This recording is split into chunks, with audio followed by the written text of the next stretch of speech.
നമസ്കാരം. സങ്കടകരമായൊരു വാർത്തയാണ് കൊല്ലത്ത് കുടുംബ വഴക്കിനെ തുടർന്ന് 2 മക്കളെ കൊന്ന ശേഷം പിതാവ് തൂങ്ങിമരിച്ചു. പട്ടത്താനത്ത് ചെമ്പകശ്ശേരിയിൽ ജവഹർ നഗറിൽ 41 വയസ്സുള്ള ജോസ് പ്രമോദ്, മകൻ ദേവനാരായണൻ, മകൾ ദേവനന്ദ എന്നിവരെയാണ് വീടിനുള്ളിൽ മരിച്ച നിലയിൽ കണ്ടെത്തിയത്.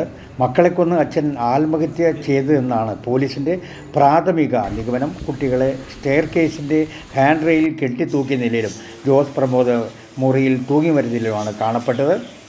ജീവനൊടുക്കുകയാണെന്ന് പറഞ്ഞ് ജോസ് പ്രമോദ് സഹോദരനും ഭാര്യയ്ക്കും മൊബൈലിൽ സന്ദേശം അയച്ചിരുന്നു. പോലീസ് സ്ഥലത്തെത്തി ഇൻക്വസ്റ്റ് നടപടികൾ പുരോഗമിക്കുകയാണ്. കുട്ടികളുടെ അമ്മ ഡോക്ടറാണ്.